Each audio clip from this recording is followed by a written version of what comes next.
Hello, my name is Daniel, and this is the Engineering Success Podcast, episode 27. I am once again joined by Luke Callahan. Hello, Luke. Hey Daniel, it's nice to be back on the podcast. I appreciate you inviting me back.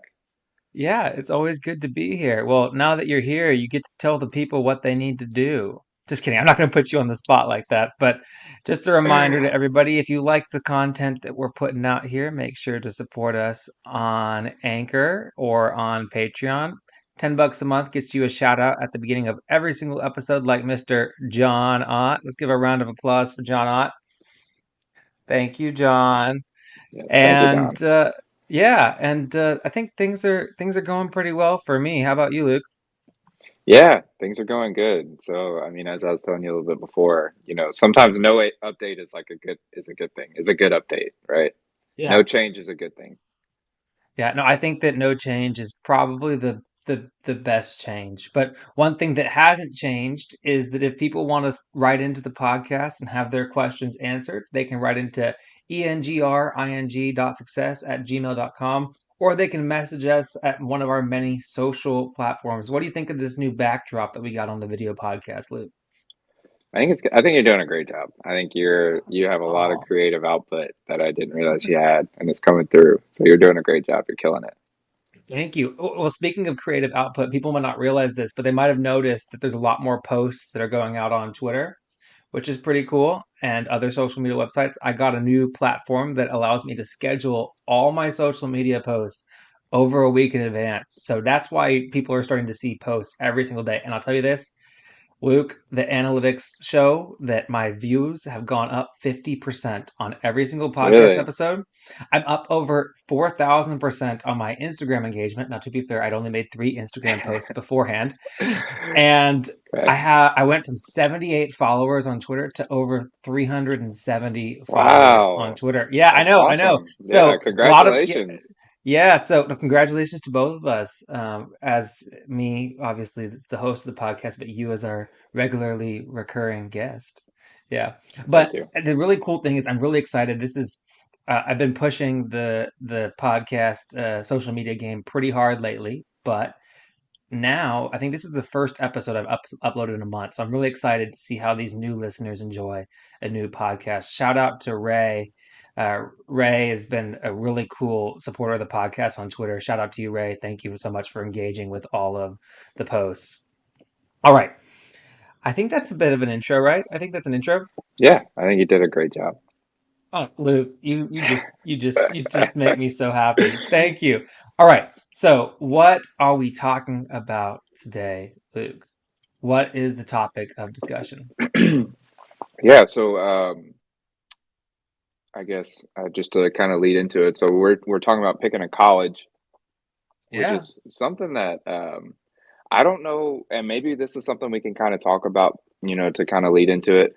But whenever I was picking a school, like looking back, I wish if I could go back and do it again, I don't know if I would do it the same way. Not necessarily that Yeah. I wouldn't pick the school that I went to because I'm very appreciative of Louisiana Tech, and I don't think I'd be the engineer that I am today if I didn't go there. Yeah. But just like I think there were a lot of unexplored options that, could have led me down different directions or have given me a better, understanding of how to pick a school and what goes into picking a school. Yeah. Um, so yeah, I think that's what we're going to talk about, but that's something that I was kind of looking back on it and talking to people and I was like, that's something that I don't think any 17, 16, 17 year old whenever they're applying for colleges considers. Like they don't consider all the things, and Yeah. they don't know everything about a college yet. Like they don't really understand what to look for, and maybe we Yeah. can enlighten them. Yeah. Yeah. That's a great point, Luke. I think I'll also preface this that I am very thankful for where I went to school, Trinity University. Their engineering program is fantastic.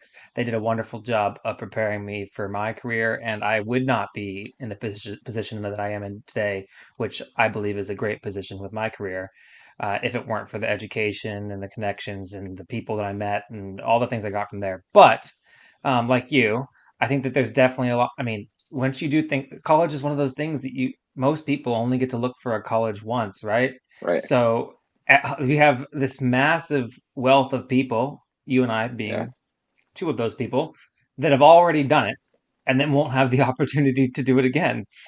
So Yeah. I agree. There's a lot of things that I would have maybe done differently or placed a little bit more emphasis on, or things that I just really would have enjoyed knowing whenever I was looking for a college. And I think that that's what you did a really good job in kind of scaffolding this conversation between the two of us and highlighting some of those things. So this is Engineering Success Podcast, how we got here, how we picked a college, and things to consider when selecting a college. So, Luke, same format, except I'm going to talk a little bit more this time. You Perfect. kind of came up with the structure here, so I'm going to kind of go back and forth and continue to interview you on it. But I'm definitely going to put little more input into it. So, Okay. you say that the first thing you want to consider is the degree. So, you want to select a university that is beneficial for the degree you're going for. So, what do you mean by beneficial for the degree you're going for? Yeah. So I think a lot of people, whenever they tend to pick schools, they don't necessarily continue consider like what they're going for. Yeah, So for instance, like I knew I wanted to go to mechanical engineering, but for some reason it never crossed my mind, to like potentially do a Google search of, most affordable, like best, value per cost or value to cost ratio of engineering schools in the country. yeah, Um, so it's just kind of like I just kind of picked tech, but some people they go to, you've heard stories of they want to pursue something in a STEM field and they're going to primarily like a liberal arts school or something that doesn't even have like an engineering program or have a really well developed or accredited, you know, kind of STEM majors and STEM programs. And so it's like you're kind of setting yourself up for failure if you do that. Like if yeah, they're outputting a bunch of, you know, business degrees or MBAs, which isn't a bad degree at all. Um, they're probably not going to have a lot of emphasis on their engineering programs and really give you a lot of good connections and all that other kind of stuff. So pick a school that best suits the degree that you want to get. yeah. Yeah, and I'll say that as somebody that went to a liberal arts school, that we didn't have a school of engineering, but we did have an accredited engineering program. So my program was ABET accredited. Um, I, you know, I will say that I got a lot out of the liberal arts education, and would I do it again? Yes. And do I preach the value of it? Yes. But I will say that, yeah, selecting a university that puts out a lot of people that are in that degree program, and that's like their prominent thing. You'll find that whenever you're looking going to alumni networking events and stuff like that, more a higher percentage of the people that you're going to those events with are going to be people that are in your industry. So one thing that I noticed is I went to every single alumni networking event in my hometown for my university, and I didn't meet a single engineer at any of them because I went to a phenomenal liberal arts university. So I met a bunch of Right. really great, successful people that weren't engineers. So I had to kind of network a little bit differently. And thankfully, my university did a good job of helping me do that. But yeah, I might have had a couple more opportunities and I might have bumped shoulders with a lot more engineering alumni if I had gone to a school that was known for pumping out engineers. Yeah. And I mean, of course, we want to cater this. This is the Engineering Success Podcast, but I mean, if you want to look at different fields, um, like if you get into something that's super niche, even if it's a form of engineering, like if you want to go into oil and gas, like there are a lot, or pulp and paper, for instance. Like if you want to go work for graphic packaging or Georgia Pacific, I think are both two pretty big pulp and paper industries. There are some schools that have a specific pulp and paper engineering curriculum, and like Yeah, LSU has a petrochem uh, engineering course, right? And so, like, if you want to pursue oil and gas, you could do that or power generation. And so, like, the degree is much more than just kind of like the overarching thing. And yeah, even to go a little bit farther into other degrees, like if you want to be a writer, you probably want to go to a school that has a really well-known, journalism degree or whatever other sort of degree would put you into that kind of publishing or into that writing world. And so pick a degree, pick a school that's going to be beneficial to your degree first and foremost. yeah, yeah. And you know, one of the other things that it might seem kind of obvious, pick a school that's known for your degree. So a lot of people they go to like US News or they go to other reports and stuff like that, but I don't know if those US News reports are as specific as maybe you may want them to be. So, for example, if somebody wanted to work as an electrical engineer for Texas Instruments, Hmm. if they went and talked to a bunch of people that worked at Texas Instruments, they might talk to them and say, hey, what are some schools that you recruit a lot from? So, if you're interested in working in a particular industry, maybe go on LinkedIn and find somebody that's a recruiter and say, hey, I'm in high school. I really want to pursue this degree. What universities are you hiring a lot of people out of? And you might be surprised to know that Texas A&M Corpus Christi has a large hiring output that goes to Texas Instruments in Dallas. Who would have known? But that's just a thing. Or if you looked at somebody that worked in construction in the Gulf Coast as an engineer or EPC, like I do, you might find out that a lot of the graduates are Aggies.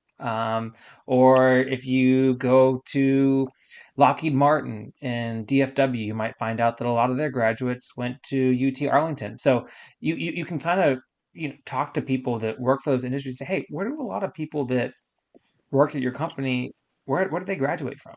And I think that that's something that you can kind of do is go one step further than the U.S. News report. But Yeah. yeah, No, absolutely. And I mean, I think it was something, I don't know if I had mentioned it here or maybe I had, kind of planned on talking about it later. But yeah, so like if you have big aspirations to go and work for, a company like Google, or if you want to go work for Tesla or SpaceX or something that's, somewhat prestigious or somewhat, I mean, it doesn't even have to be prestigious. Like if you want to work in a certain field, right? Like if you want to go do aeronautics or if you want to go work on like submarines or boats or whatever, like you want to find a school that industry will recruit really heavily out of because it's going to set you up for success later down the road, right? So like whenever those companies come to your career fair, if you're just filling in an application online and sending it into that company, like you're just going to be one of potentially thousands of just online applicants that like nothing special stands out. But if you get the chance to interact with them at a career fair, or definitely if you have alumni, like if you have alumni of that school at the school that you're attending and pursuing your bachelor's, that's going to automatically be a leg up, right? Because like they may not, for instance, like Louisiana Tech, we just started to kind of like break into the NASA world. I think we have one kid that went to NASA. heck But yeah, before that, like I mean, 5 years ago, like if they saw an application from Louisiana Tech University, they'd be like, I don't know anything about the school, right? Like I don't know how good their engineering program. I don't know what kind of engineer I'm going to get, which I think that's something that a lot of engineers take pride in, yeah, which that's a whole nother discussion. But they know the level of difficulty and the level of prestige associated with the university that you went to, right? So like they yeah, understand like if you graduated as a mechanical engineer from Texas A&M, for instance, like if you graduated from as a mechanical engineer from Texas A&M, you went through a very rigorous program and you are well equipped to go out there and be successful as a mechanical engineer in the real world. And like not every like you're not gonna know that, or somebody from Pennsylvania may not know anything about Texas A&M other than they're an SEC football team. Like that may be the extent of their knowledge. And so like you're not really setting yourself up for success if you want to, look for a school or want to potentially work somewhere up in like Pennsylvania or DC or, somewhere California or something like that, right? So yeah, that has a big yeah, part to play. yeah. And the other thing is that one thing that I a perception that I had when I was in high school looking for schools is that I thought that a school could be too big for its alumni network to matter. So Hmm. that's one of the reasons why I chose a smaller school. And I had a great alumni network, but I will say that in my experience that I've observed in industry is that that's just not the case. Like you might think it's too big for its alumni network to matter, but people actually do have that level of school pride and that general perception, like you talked about, like, oh, that school, they put out good engineers. Like Right. we know that University of Illinois, Urbana-Champaign, great engineers.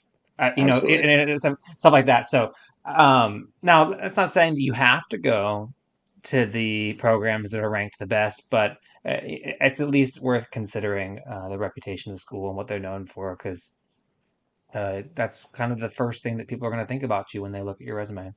Yeah, absolutely. The school or the university that you graduated from is almost just as significant as the GPA in some cases. Yeah. Almost. Not more important, but almost. Yeah. So we talked about the degree and we talked about the university with picking the university and the degree, but I have some opinions about the degrees themselves.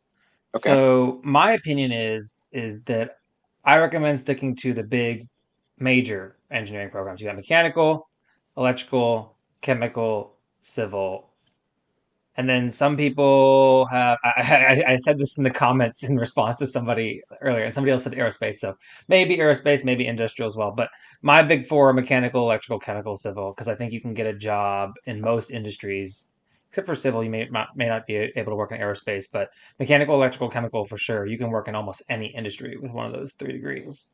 Yes. And so that's my perception. And my other perception behind that is that those are the most versatile of the engineering degrees. So if you're picking one, I would kind of lean towards one of those three. What do you think?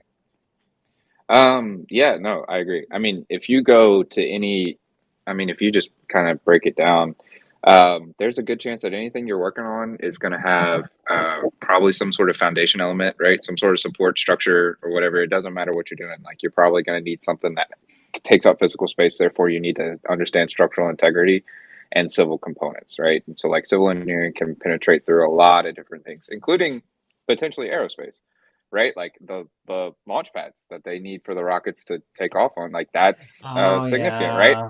Also, like Yeah, you got me there. the integrity of the rocket ship, right? Like you're going Structural, up yeah. to Yeah. extreme pressures, so they're probably not going to put an electrical or a chemie on there.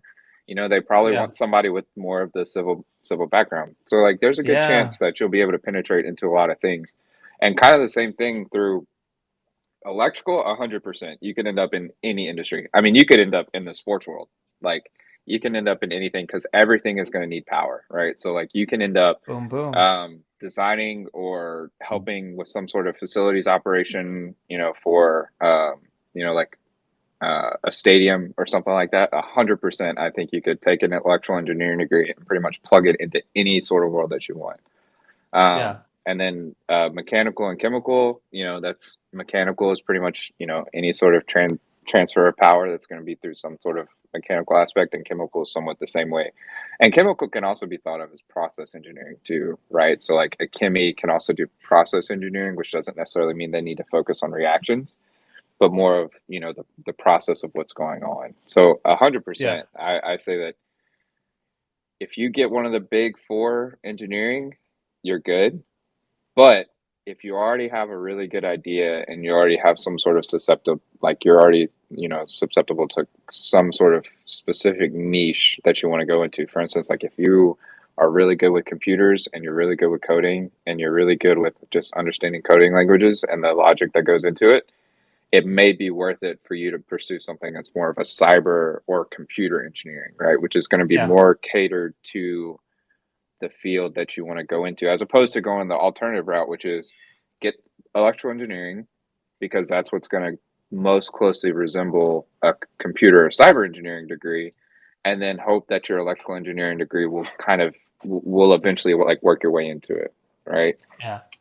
And that's the thing is like, I mean, if you, I'm not discounting the niche degrees, not at all. I'm not discounting them, but I think that if you look at the companies that do those hyper niche things and you go on LinkedIn and look up the people that work for them and you just click through their profiles, Mm-hmm. I think that you'll find, like, for example, if this is like Boston Robotics, people think, oh, mechatronics, mechanical interfaces with electronics. Okay, so I want to get a mechatronics engineering degree. And I'm not saying that there aren't great mechatronics engineering programs out there. There probably are tons of them. But I bet you that they hire a bunch of electrical engineers and a bunch of Bunch of mechanical mechanical engineers. engineers, yes. Yeah, so I mean that's kind of what I'm saying is that, like, yeah, this niche thing that combines other engineering disciplines into one is cool, but you can probably work there with one or the other. It is kind Yeah. of what I'm saying. Yeah, Yeah, yeah, I would agree with that. I mean, I think any sort of engineering degree you get, you're going to get enough exposure to all the other engineering types that or other engineering disciplines that you'll be okay. But again, Yeah. that's back to the selecting the university or whatever that you want to go to. Like try and find one where I think if you take somebody that gets a mechatronics degree from a school that is that um, company does not recruit of out of whatsoever, I think that a person that gets a mechanical degree from the school that they more highly recruit out of is going to have Yeah. a significantly higher chance of getting a job or finding a career with that company and in that field than somebody that gets a very, very specific, mecha electronic degree or whatever engineering degree and trying to apply if they've never heard about the school and never heard about the Yeah. program. Yeah. Yeah, that's kind of where I'm at too. Yeah. Yeah, no, 100%. So I agree with you. Yeah, absolutely. So, so we've talked about schools and jobs. So I think this actually really segues into another topic. So a lot of kids are really focused on the job, sorry, the school that they want to attend. They want to attend the school with the highest ranking, the school that all their friends are going to, the school that has the best football team, the school that's going to have the best student experience with the coolest dorms and like off-campus living or on-campus living and the best dining hall. Oh my gosh, did you see that they have a Chick-fil-A in their commons? However, some people don't really think about, well, I'm going to be in college for at least 4 years, hopefully 4 years, not hopefully not too much longer than that. They don't really think about what job they know what they know what they want to be an engineer, but they don't think about the job, the specific kinds of job that they're going to do after school, right? Correct. So, I mean, what kind of thinking towards the future should students be thinking about whenever they're picking their college? I think probably the biggest one is that whenever you're picking a college, probably the biggest thing that you need to remember, like kind of keep in the back of your mind, and I think this is going to kind of segue into our next topic a little bit, is that you have to think of this as an investment into yourself, Yeah, right? And so you want to get something I mean, it's similar, right? So like you wouldn't want to waste a lot of money on something that you don't know what I mean, you should at some point kind of understand a little bit of like the business logic behind it. You don't want to get something that's going to potentially have no return on investment, right? So like you don't want to put yourself in a situation or you don't want to put yourself in a situation where you go and pursue a degree or pursue something that has significantly higher value, like the investment is very, very high, and the amount that you're going to get out of it is not. It wouldn't matter whether you chose to go. For instance, I mean, I guess I'll just go ahead and put hypotheticals. Like, if you went to USC to pursue an engineering degree because you want to go hang out in Southern California for 4 years, and you want to go hell live yeah, in, brother. yeah, and you want to go live out there, where your cost of tuition is going to be significantly high, as well as like the cost of living, right? So like you're potentially looking at racking up 120 or 150K in debt by the time that you get out and you graduate and you go and get a job. Taking that where you're probably going to land the same or similar salary ranges as somebody that goes to say a school in Texas or Nebraska or Wisconsin or a school like Louisiana Tech where there's going to be almost somewhat like comparative engineering programs where you're going to come out and make relatively the same amount of money. um, you know you're comparing $150,000 investment to a potentially like 15, 20, $30,000 investment, right? And so it's like you're going Yeah, to come out making the same amount. And so it's like don't waste money just to waste money because you're putting yeah, it into the other like intangibles that aren't necessary. yeah. And I think this is like a cost benefit analysis that you have to take into account with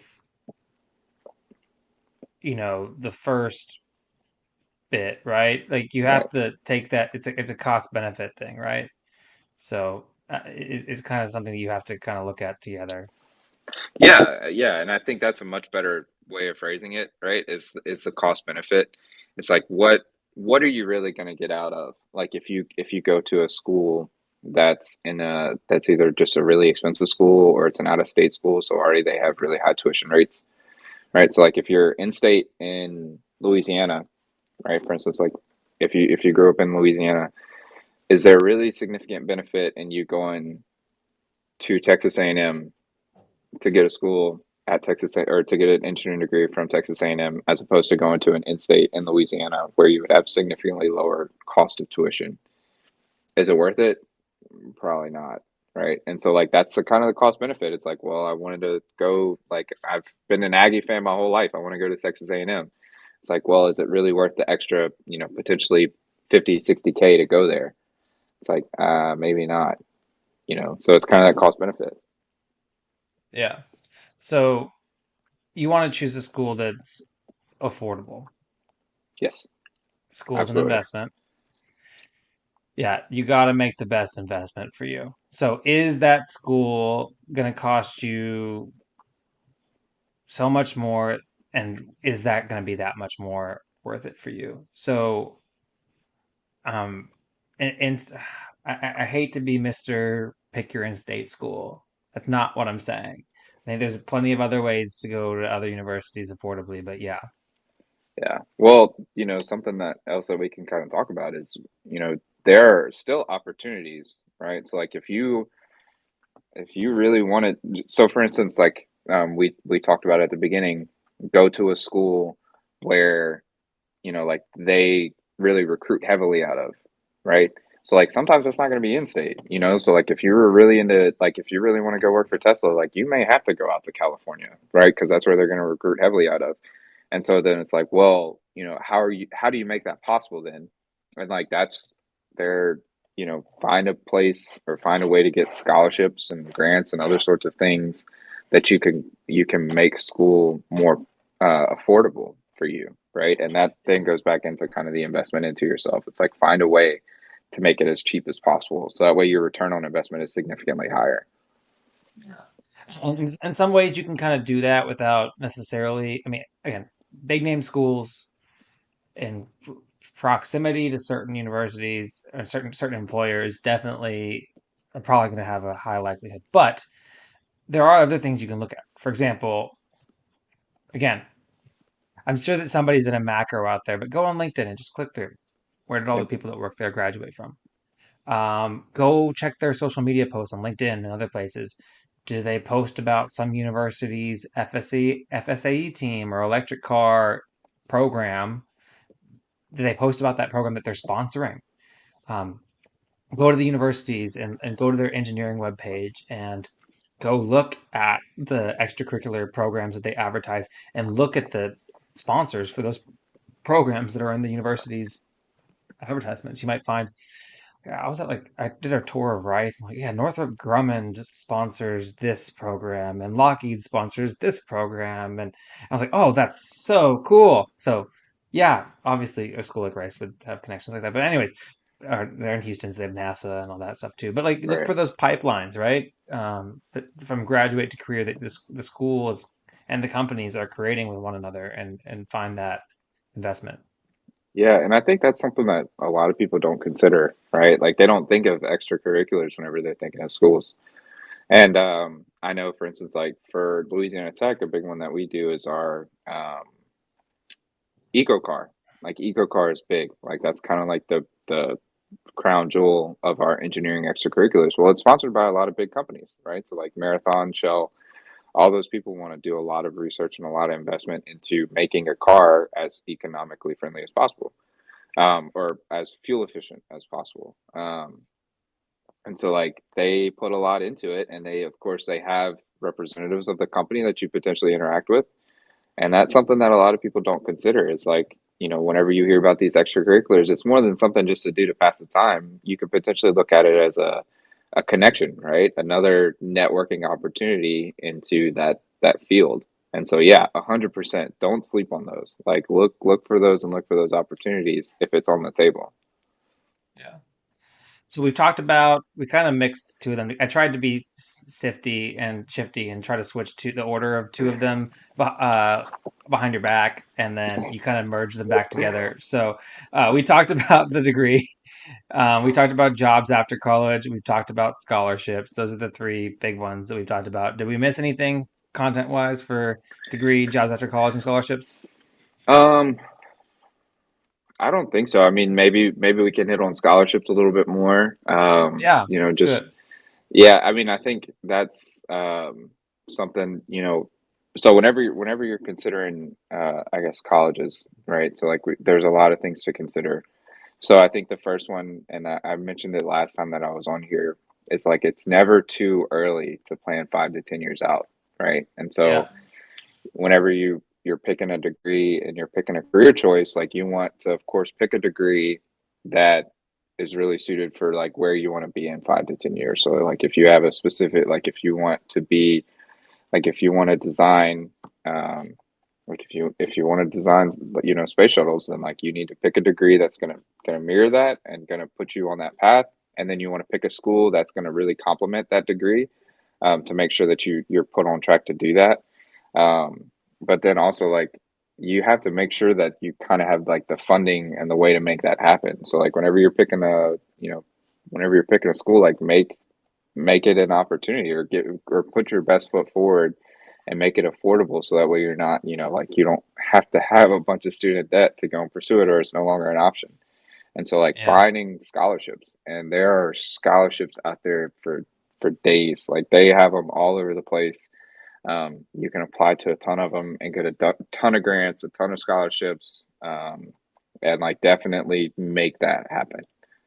yeah. And I think that, you know, people have the mindset that, oh, I'm going to get an engineering degree and I'm going to make way more money than I've ever seen in my entire life, which is true. So I'm going to be able to afford it. And I just like to remind you, look at the status, especially if you're in America, look at the student loan crisis, talk to people, just go on Reddit, go anywhere, and you'll see that yes, you can take on student debt and you can dig your way out of it, but it's a really big burden. Look at an amortization table.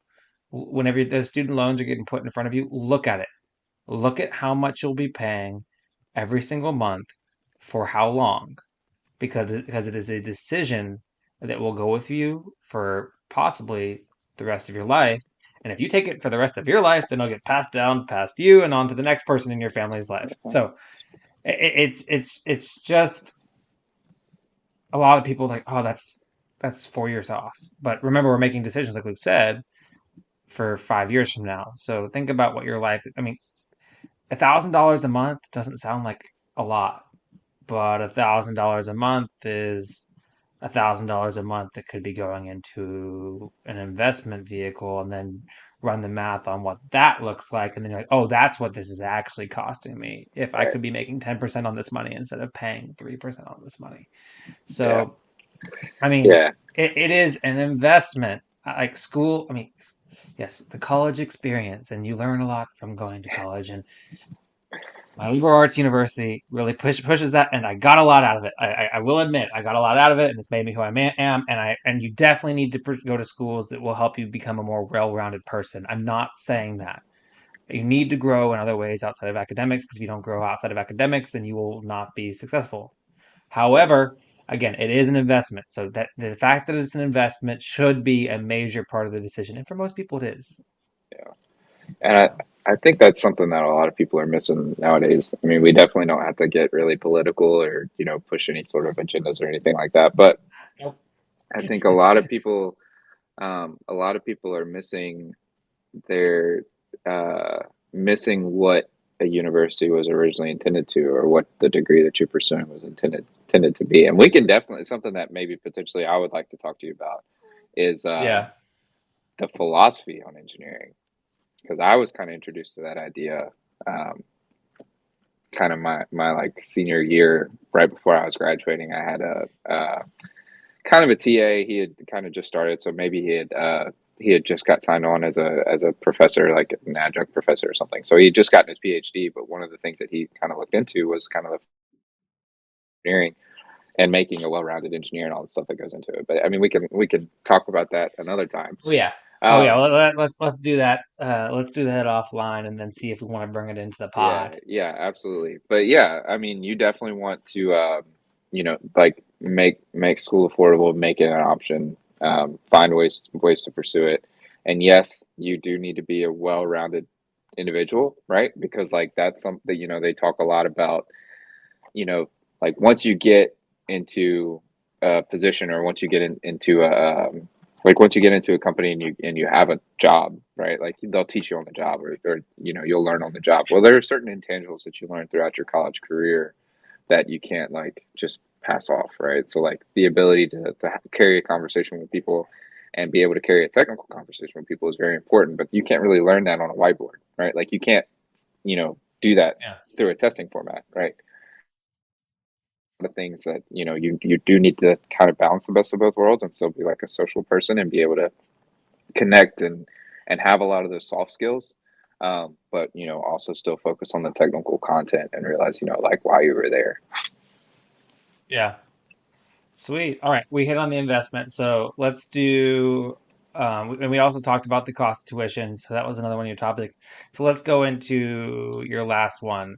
This one is one that I'm not sure how much I agree with you on, but I'm excited for you to talk about it. Number four, location. Yeah. Okay, actually, no, I do agree with you. Okay, no, sorry, I did not mean to set you up like that. Why did I do No, no, no, that? no. You're good. You're good. You're good. We're not even Hello, gonna let me agree. just drop a massive bomb. All right, your turn to talk. No, you're good. Trap card. Yeah. So I think so.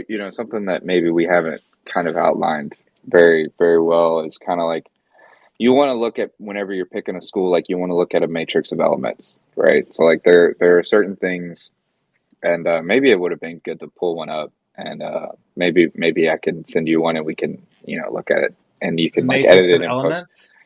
It's a decision matrix, right? You know Oh, what I'm those gonna get are, one. yeah. So like Decision matrix. I'm looking it up. Keep on yeah, talking. and so you kind of so you rank importance of things, and then you give, and then you then go down with your list of options, and then you rank them, between like one and however many options that you have. But you have to rank priorities, right? So, for instance, like a big one, like a big decision matrix that they have a lot is like for schools, like whenever you get offers, not schools, I'm sorry, jobs. So, like whenever you get offers, it's like it's pay, and then it's benefits, and then it's location, and then it's field, or like who you're working with or whatever, right? So, like you have a lot of things. And so it's like, okay, well, if pay is most important to me, then you would rank that as one, right? And so, like, that would have a Yeah. multiplier um, by Did you see the what one I'm sharing right now? I can. Yeah. So like it's yeah, so it's similar to that, right? So like you would have a multiplier, and then you would multiply it by where you rated, your job offers, right? So like if there's one, that's 20 or 30 grand higher, then you would say, okay, well that's rank number one, right? So then you would multiply it by that multiplier that's associated with that rank. So like if Yeah. yeah, so if salary is most important, or the amount that you make is most important, then it's probably going to have a multiplier of like seven or something like that. And so I think something that we may have missed is kind of like ranking that in somewhat of a decision matrix. And so, like, the first one, of Yeah. course, is like the degree that you want to get, right? So pick a school. Like, if you want to go and be an engineer, don't pick a very heavy, uh, like, what's like, don't pick Juilliard, right? Like, Yeah. don't do something like that, right? So, like, if you want to be an Whoa, engineer, whoa, don't pick a whoa, school whoa, like whoa, whoa. Juilliard. Hey, the School of Engineering at Juilliard is highly, highly ranked, but it's sound engineering. So Okay. If I you just want made to that be up. an electrical engineer, okay, you made that up. You're setting me up again because due to my ignorance of Juilliard, because I've never done any research into it. But yeah, so like don't set yourself up for failure like that, right? Because like where I'm from, or like the high school that I went to, something that happened frequently is that a lot of people, and we're about to talk about this last one, but a lot of people picked location as more important because they wanted to stay home, and they went Yeah. to the local school that's like the local university that's close to me is like 15 minutes away from where I grew up, right? So like they could commute, they could live at home, commute, save a bunch of money. It would be great potentially, right? Like it's great on paper. The problem is like some of them wanted to go and be chemical engineers, electrical engineers, mechanical engineers. Well, at best, you can go there for 2 years and then you have to transfer out, right? And so, like, that's kind of setting yourself up for failure. So again, like, whenever you're picking it, I think the first thing that you need to prioritize is the degree that you can get from the school that you're attending, and then after that, it's um, after that, it's then the job after college, right? So, like, if you want to be a mechanical engineer, find a school that can be that can get you a good mechanical engineering degree. And then next you want to say, okay, well, what job do I want after school, right? Because you want to do the plan 5 to 10 years in the future. And it's okay, well, what job do I want to do? I want to go work for NASA? Do I want to go work for Marathon or Shell or BP or Exxon, whoever?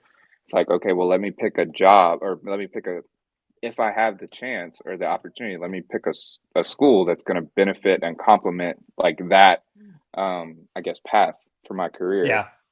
Yeah. Then after that, and these may be tied, right? So like this is all, based on personal preference. But like if And your funding personal and situation. Yeah. your personal situation, right? So like, and then after that, I said scholarships, right? So like that's the next thing is like how affordable is it to get into that school? So if it's absolutely egregious, again, like back to that decision matrix that we can pull up and kind of walk through. But if it's like $150,000 to go to a school, as opposed to if you can go to a school for like potentially 30K or 25K after everything's said and done, it's like, okay, well, we may just have to eliminate that one. That one may be a no go because I can't do 150K after. But the last one that I want to talk about is location, um, which I think this is one that you should not like prioritize, like, right? So like don't end up in that situation like a bunch of the people that I went to school with did.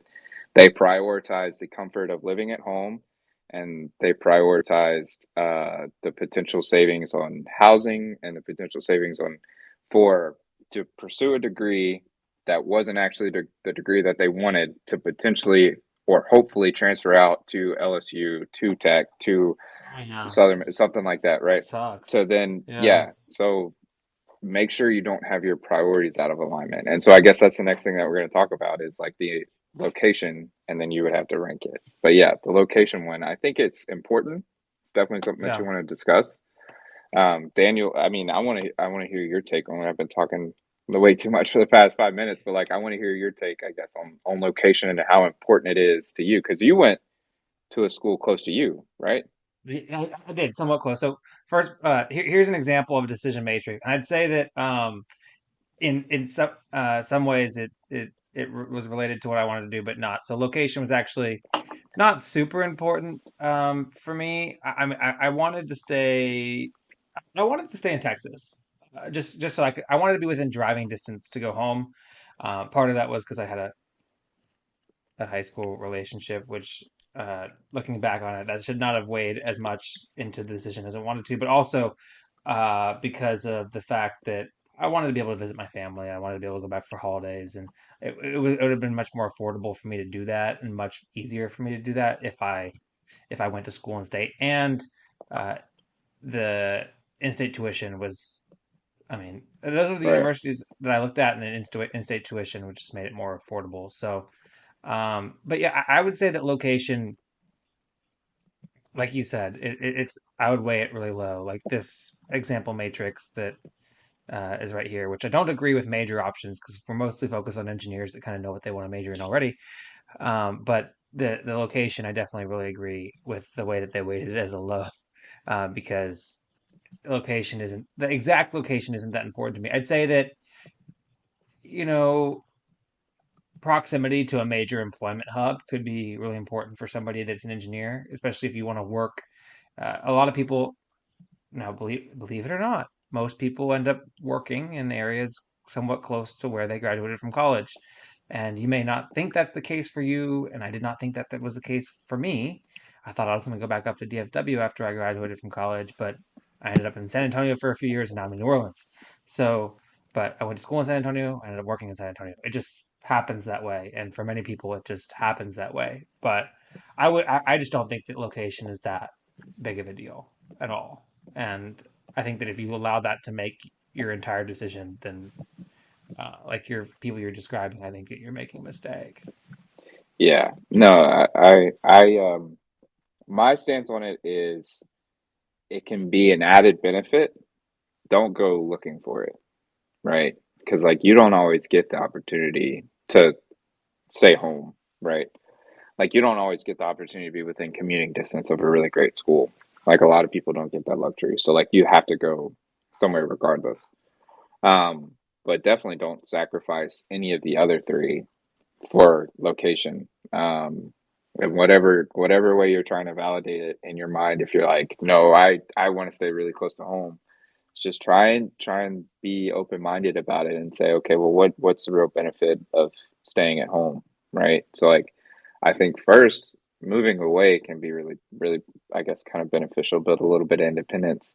But is the cost that you're going to save potentially staying at home versus having to move on campus worth you maybe not getting your engineering degree? Like all those people that from back home that went to that other school that didn't offer an engineering program, none of them became engineers. So is it worth potentially sacrificing your career and the degree that you wanted to get? Because Oh, yeah, because you get 2 years down the road and you're like, all right, I'm ready to transfer, and then there's a lot of issues with transferring, and then all of a sudden it's like, well, now maybe you have a significant other that you're getting pretty serious with, and it's like, well, I don't want to leave them, or like you have responsibilities to home still. And it's like, well, I can't just pick up and leave, right? Like I have to help my baby brother or my baby sister or something like that. I think the segue from high school into college is a really good time to kind of like split that. So like I would just say, like location, if it can be an added benefit, if you get the opportunity to go, stay close to home and commute and still pursue a really great engineering degree that's going to put you on that path, do it. If not, try and it's a great time to be a little independent and figure out how to wash your own laundry. yeah. So Yeah. No.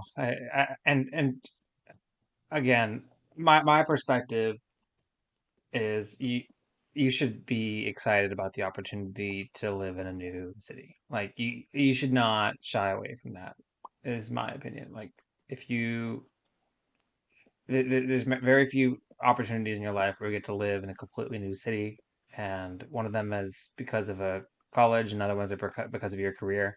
So I say take advantage and cherish those opportunities, and you'll grow a lot from it. yeah, So yeah, absolutely. And I know if anybody's scared to move away whenever they're pursuing their college degree, I colleges was, are they're very, very catering. Like you're not the only one in that position, right? So like for Daniel, whenever he moved to New Orleans, like he may have been one of very few like kind of outsiders or I guess transplants, right? So like people that kind of transplanted into New Orleans. There are probably a bunch of people that are from New Orleans there, but whenever yeah, you go to college, there everybody's just like you. Everybody's in the same yeah, situation. Everybody's coming from far away. They don't know a ton of people there. They're looking to want to make make friends, friends. looking to Yep, meet new people. It's like if you're scared of that aspect, college may be the best opportunity to do it, honestly. Like yeah. swing for the fences. Amen. All right, so we talked about 50 minutes about college tips and how to pick a college. Did we miss anything? Do, I don't think so. uh, I think the only thing just to kind of hammer home is just take all these things into consideration and make your own personalized decision matrix, right? Because like yeah, there are some people that location may be the most important due to responsibilities and obligations you have at home, right? So if you're a non-traditional student, like if you're a non-traditional student and you've got a wife and kids, you can't yeah, pick them up and go and move. So it's like you have to pick a spot yeah. that's close to home. But make a personalized decision matrix. If you have any questions, reach out to Daniel. Daniel's going to give great advice on Reach out to Luke. universities. Or we'll both input. We'll both help you We'll out. field them all. But Yeah, yeah, so if you have any questions and how to make it and how to rank it and what that looks like, absolutely just reach out to Daniel. But try and make a personalized choice and keep you know do some research. Like I think that's the other thing that I think I missed whenever I was looking for schools. It's like I didn't even really consider a ton of options. I don't know what it was like for you. You're probably a better high school student than I was, but whenever I was picking for schools, I was like, all right, I'm he's a going to nerd. tech. Yeah, That was it. Like literally, that was my college decision. I was like, I think I applied to maybe two schools. I might have applied to LSU. I had no intention of going there, and then I applied to Tech. And I was like, once I got in, I was like, all right, that's where I'm going. And then yeah, like I'm getting out in the field, I'm realizing that NC State has a really good program. Texas A&M has a phenomenal engineering program. Like all these other big schools that you hear about, University of Florida, University of Central Florida. I mean, of course, you know about like your MITs and your UCLAs and all that other kind of stuff, but they're are programs out there that you may not have had any exposure to other than on Saturday whenever that your team, like your whatever collegiate team you root for, is playing against them on the football field. Like that may be your only exposure to them. Do some Yeah. research, find good schools. Yeah. And for those of you that are listening, which is this is a large portion of our audience as well, but if you're already in the industry, you already went to college, and we missed any major decision factors, like maybe variety of majors is more important. Let us know. Let us know what you think. Right into the podcast, ENGRing, just like it shows up in your course catalog, ENGRing.success@gmail.com, right into us, and we will make sure to bring up your tips in the next episode of the pod. All right, so we're gonna cut away for a little bit. We're gonna cut away for a break, and then it wouldn't be an episode of the Engineering Success Podcast without LinkedIn Lunatics. So we'll do two LinkedIn Lunatics, and then we're not gonna have time to go to career advice because it's almost 10 o'clock where Luke is right now. So we'll do two LinkedIn Lunatics after the break, and then we'll close out. So I'm gonna cut away right now, and we're back. All right, let's do LinkedIn lunatics. All right, this one's a good one.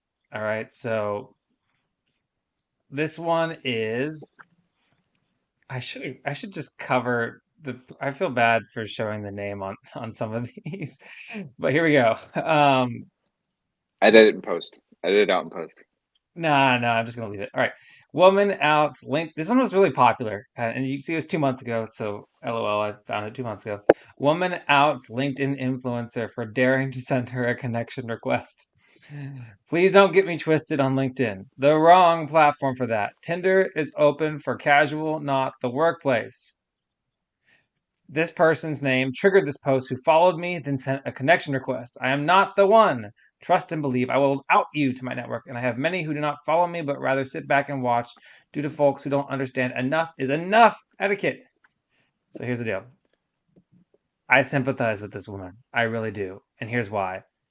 I know plenty of women that have been harassed and reached out to, and I've covered other people on LinkedIn lunatics, calling them lunatics for using LinkedIn as a dating site. However, this particular person, um, obviously overreacted a little bit. So his response was, "You viewed my profile, and then I sent you a connection request. Nothing more than a professional connection intended. Block me if you find a connection request improper." And then she said, my bad if I understood. You followed me first. That's why I viewed your profile. If your intentions were more than that, block yourself. I have much bigger worries on my plate, and I always operate transparently." And then my sympathy for her goes away. No. So I have no. The only issue I have with her is that she put him on blast and then doubled down when she was very obviously wrong, at least from the context that we have, right? Maybe he did send her something lewd and then deleted it, but she didn't mention it, or I think she would have mentioned it if he did. So the man literally just followed her and sent her a connection request, and she blew up and tried to cancel him like that. What do you think about that one, Luke? Well, unfortunately, like I agree. Like I would have been sympathetic. I think I think there are times where people use LinkedIn inappropriately, and like there's appropriate reactions to take place, right? So like if he had said something that was more that wasn't professional, I'll say it that way. If he had said something that wasn't professional, 100% there, like you need to take the whatever is going to make you feel safe and comfortable, Yeah, whether that's just blocking him, whether it's trying to like reach out to somebody or to not necessarily like his employer but maybe to LinkedIn to maybe get his account suspended or something like that because he's yeah, probably yeah, doing it to more than you. uh, yeah.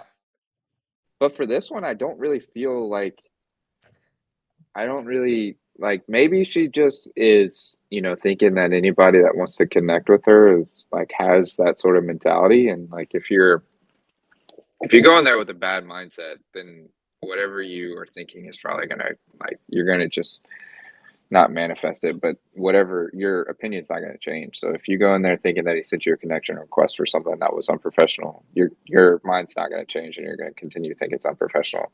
And I think for LinkedIn, you need to have a little bit more of an open mind than that, right? Because like Yeah, I don't know what it is, what it's like for you, but I get connection requests all the time, and they come from all sorts I of people. do. Yeah, like All kinds of people, yeah, I get it. different genders, ages, professions. Right now, I'm getting a lot of people that are trying to sell me services to advertise my podcast, actually. Uh, Oh, really? Yeah. So I get a little bit of that. I get people that are reaching out. So whenever I was working on the Panthers project, somebody reached out about acquiring intel on like what was going on for their story or for their article. So some people use LinkedIn for that platform to get in touch with you. They pretty much yeah, just went down the list, right? So like if they saw that you're working on that project, they just went down the list and typed the same yeah. default message. And it's like some people do it for that. I get people that, um, like CEOs or presidents of stuff, and it's like I don't even know what that company is. But I typically just don't accept them. Like if I don't really Yeah, know you personally, like I'm probably not going to accept it. yeah. And I think that's probably what she should have just done, right? Like he followed her, cool, and then like he sent a connection request. You can there's an X, like hit the X and let it be, like Boom. let it ride. Yeah, Let it um, ride. yeah, like but obviously it looks like she accepted it if they had some sort of conversation there back and forth. But I don't know if yeah, you need to be connected to. oh, I guess not if she posted it on just on her feed and he's following her and she because she Yeah, can comment on anything. yeah, Yeah, but I yeah, think that that's a little uncalled for, and it's gonna reflect poorly on her, which I wouldn't want for anybody, right? Somebody that just is trying to feel comfortable with any sort of social media platform. If you do something like this, it's gonna reflect poorly on you, and so like don't do that. Don't let them win that way. yeah. All right. At risk of having something random pop up on my screen, let's go to the comments. Oh A boy, stunning example of LinkedIn lunacy. Oh, she is not the one. Um, yeah. So, anyways, that she's not the one, people. So, anyways, that's the first. I I'm not gonna put it. I'm not putting numbers on these things anymore. But I'd say that's a little bit of LinkedIn yeah. lunatic right there. Yeah. Just remember Oh, it's professional setting. Try and be professional, even if they're not. Try and have a little bit of class and a little bit of professionalism as much as you can. yeah. All right. Here is the next LinkedIn lunatic one. Helping a client find leads trumps an employee's newborn baby being hospitalized. All the best to the client, though. Our client's sales director, Richard, comes to us with a complex request for a detailed quotation drawing to rise above the competition. Of course, we said yes, despite the tight deadline, and it should have been smooth sailing, but it was not. The newborn of our project coordinator caught the RS virus, and the situation became that bad that she got admitted to the hospital for 4 days. Any traditional employee setup would have surely meant delays, but thanks to the outsourced contract they had with us and the extremely accommodating nature of Shabazz, we were able to turn the hospital room into a temporary command center and communicated effectively with our contractors in Pakistan to deliver what needed to be delivered. We wish him all the best and hope he converts this lead into a deal. Okay, so I see what they're trying to do here, right? Yes. I see what they're trying to do here. They're trying to say that we are an accommodating workplace. We allow our people to work from wherever. However, the man's baby was in the hospital. Yeah. Just because you Personal can, crisis. yeah, just because you can work from wherever doesn't mean you need to work from wherever. Yeah, I feel like I'm a Shabazz. I don't want to be a Shabazz, but I think I would be a Shabazz to the extent that I might have also uh taken that work with me as no, my wife listens to this pod. My family listens. I would know when to put it down. I might send off a few emails, but I wouldn't be taking meetings. Like I'd send off a few emails to get this thing handed over, but then I would expect that my team would be able to function without me and let me focus on my family crisis. That would be my Yeah. expectation. Yeah, you may not be able to comment on whether you're a Shabazz or not, but I'll tell you, like, there was a point in my career, and maybe I still struggle with it a little bit. I think some of it is a little bit of just being young and not trying to set like a kind of a bad precedent of who you are and you know, uh, Yeah, the work and effort that you put into and having pride in what you do. But I'm yeah, trying very hard to continue and keep the mentality of not being a Shabazz, right? Of drawing a very clear line and recognizing that if that's a situation and it ends up getting to the point where there are repercussions that involve me, either losing that client or even losing my job, I should have other opportunities because I don't want to work in a situation like that anyway. Like if they fire me because my newborn baby is in the hospital for 4 days and like I have other matters to attend to and the amount of stress that I'm currently under is not going to give me like I'm not going to be performing or functioning very at a very high level and very well just in general with the amount of stress and anxiety that you're going through. So like yeah, if there are repercussions associated with that, you probably need to step away. Like you need to walk away from that company and look into other you know other places of employment that are going to be a lot more understanding. So I'm yeah. trying not to be a Shabazz, but I think I have been one before. Yeah, and no gripe to Shabazz because he's probably doing his best and trying to be a good person. So no ill will to Shabazz. But yeah, life is more important than that, right?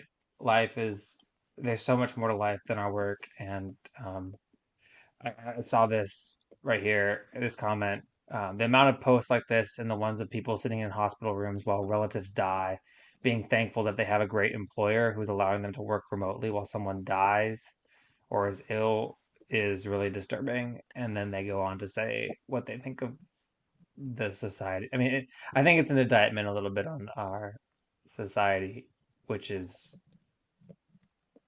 Yeah, unfortunate. we could talk about that for days. But I do agree a little bit with that. Is like you don't want to. So like this, and like in this instance, you're taking a situation that's very poor, right? And you're putting a positive spin on it, but you're also kind of giving a template or a layout of how you're theoretically supposed to respond, right? Of Yeah, like, okay, I have a newborn that's in the hospital. Well, somebody else can work, right? So like if somebody else is doing it, potentially they're my competitor. And so like, do I really want to get outworked by my competitor? And then it's no, and it sets up a really bad precedent.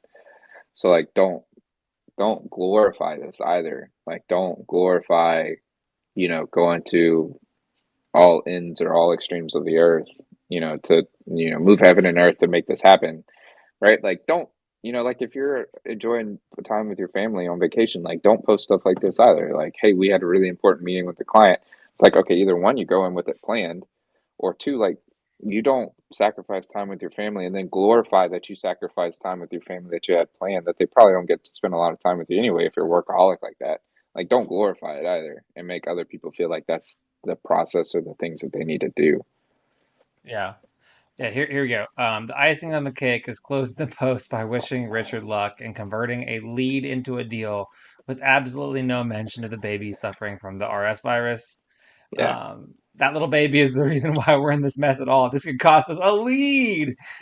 They called it a massive own goal. I want to get talking about elevating the podcast. I want to get like a sound effect for like lunatic and then maybe another one for like own goal where it's like a graphic where somebody comes onto the screen and like kicks the ball into their own goal. Anyways, we're working on it, but that has been LinkedIn lunatics. That has been this episode of the podcast. We're getting better and better every single day, right? We're getting better and better every single episode. We're at episode 27. We're trying to go every other week. uh It's been like 5 weeks. I'm sorry, but Luke over here is holding me accountable. So who knows? Maybe we'll have an episode next week. I don't know. I like talking to Luke every week, and this podcast definitely gives me a reason to do that. If you like Yeah, Luke on the pod and you want him to keep on coming back, make sure you leave a comment and tell him you want to see him back in the next one, and maybe we'll even let Luke host his own episode. really. Host my own, huh? Yeah. They're We'll have to probably get gonna your. downvote. Well, they'll probably downvote that one. They'll be like, "No, get somebody else. We want to hear from somebody else."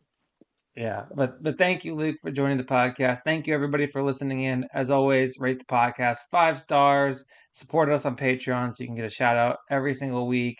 And as always, we will see you guys in the next I just made a episode. pilot, then they threw Thank you, me on the guys. stations. I'm not complaining, I'm not complaining. My thoughts get complicated, I cannot explain in lameness. Never losing focus because I ain't chasing payments. Still playing in the basement while I'm working on arrangements. They heard the kid in 50 countries, thank God that's amazing. But I'd rather thank Spotify, they put me on the station.